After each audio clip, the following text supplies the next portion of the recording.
राधे राधे। जय श्री कृष्णा। रेणु पाठक चैनल में आपका स्वागत है। मनुष्य जीवन का परम लक्ष्य है आध्यात्मिक प्रगति। अगर इस भौतिक जीवन को प्राप्त करने के बाद परम उच्च लक्ष्य के विषय में नहीं सोचा तो ये मनुष्य जन्म निरर्थक बन जाता है। हमारे दूरदृष्टा ऋषि मुनियों ने बहुत सोच विचार कर हमारे लिए ऐसे नियम बनाए हैं जो मनुष्य को धीरे धीरे उच्च गति प्रदान कर सकते हैं। और इस समय चल रहा है अत्यंत पवित्र फाल्गुन मास, जिसमें भगवान श्री विष्णु और भगवान शिव की पूजा आराधना करके अपनी आध्यात्मिक साधना को सशक्त बनाया जाता है।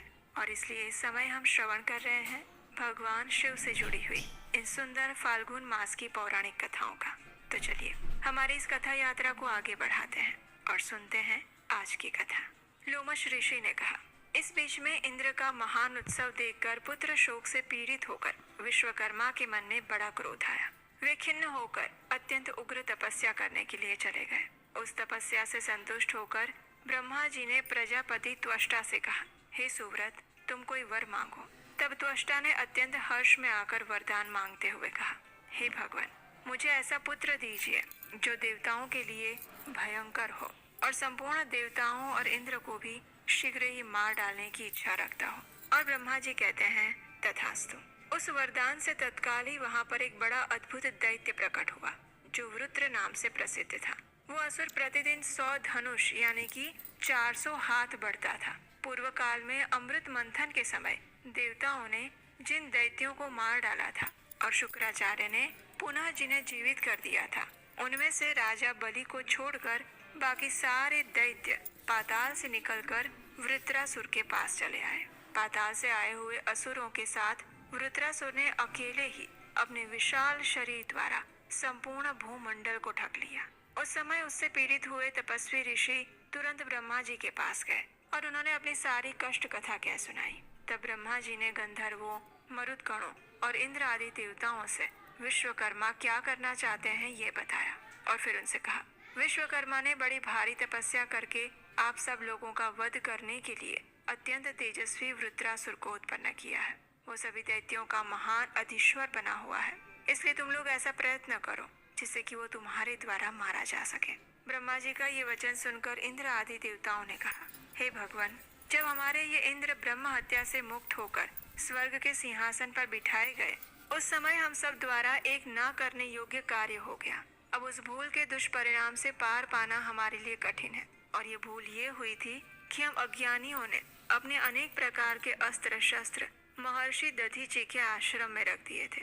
उन शस्त्रों के बिना इस समय हम क्या कर सकते हैं। तत्पश्चात ब्रह्मा जी की आज्ञा से सभी देवता दधीचि के आश्रम पर गए और उनसे कहने लगे, हे देव, हमने पूर्व काल में जो अस्त्र शस्त्र यहाँ रखे थे वे सब हमें वापस दे दीजिए। ये सुनकर दधीचि ने हंसते हुए कहा, हे देवता गणों, आपके उन अस्त्रों को बहुत काल से यहाँ व्यर्थ रखा हुआ जानकर मैंने सबको पी लिया था।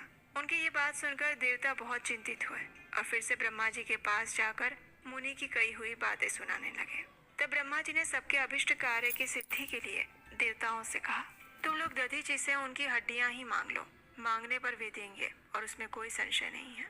ब्रह्मा जी की बात सुनकर देवराज इंद्र ने कहा, वृत्रासुर नामक जो दैत्यराज है उसे विश्वकर्मा ने उत्पन्न किया है, इसलिए वो भी ब्राह्मण ही है। हालांकि वो निरंतर अत्यंत क्रूरतापूर्ण कर्म करने वाला है, लेकिन फिर भी ब्राह्मण होने के कारण मैं उसका वध कैसे कर सकता हूँ।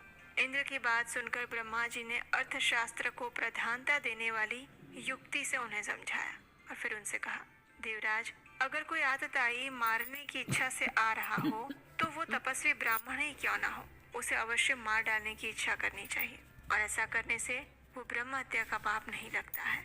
ब्रह्मा जी का ये वचन सुनकर देवराज इंद्र ने कहा, हे भगवान, दधीचि के वध से निश्चय ही मेरा पतन हो जाएगा।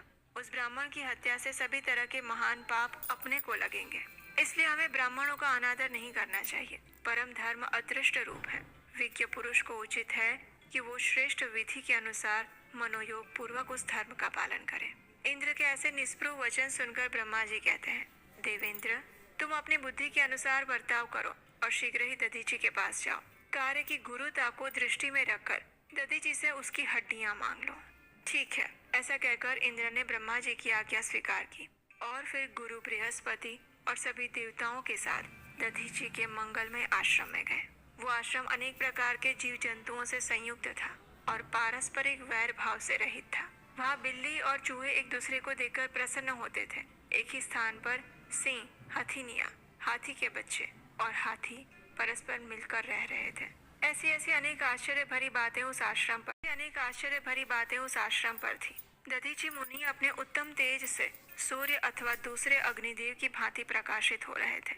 उनके साथ उनकी धर्म पत्नी सुवर्चा भी थी। जैसे सावित्री के साथ ब्रह्मा जी शोभा पाते हैं, उसी प्रकार वे मुनि श्रेष्ठ दधीची भी अपनी धर्म पत्नी के साथ सुशोभित थे। सभी देवताओं ने मुनि का दर्शन करके उन्हें प्रणाम किया और फिर उनसे कहा, हे मुने, हमें पहले से ही विदित है कि आप तीनों लोकों में सबसे बड़े दाता हैं। देवताओं की ये बात सुनकर मुनि श्रेष्ठ दधीची ने कहा, हे श्रेष्ठ देवगण, आप लोग जिस काम के लिए आए हैं उसे तुरंत बताइए। आपकी मांगी हुई वस्तु मैं अवश्य दूंगा। तब अपना स्वार्थ सिद्ध करने की इच्छा वाले देवतागण एक साथ कहने लगे, हे ब्राह्मण, हम लोग भयभीत होकर आपके दर्शन की अभिलाषा से आए हैं। ये सुनकर दधीची ऋषि ने कहा, बताइए आप लोगों के लिए क्या देना है। ऐसा कहकर महर्षि ने अपनी पत्नी को आश्रम के भीतर भेज दिया।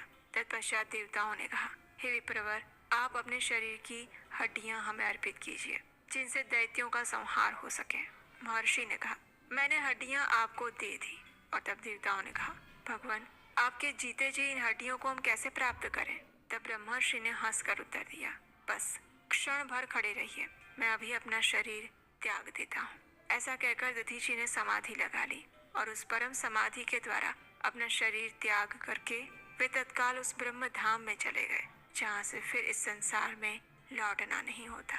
इस प्रकार भगवान शिव के प्रिय भक्त मुनिवर दधीची परोपकार के लिए शरीर त्याग कर ब्रह्म पद को प्राप्त हुए। तो ये थी हमारी आज की फाल्गुन मास कथा। आशा है ये कथा आपको अच्छी लगी होगी और अगर ऐसा है तो इस वीडियो को लाइक कीजिए, बहुत सारे लोगों को शेयर कीजिए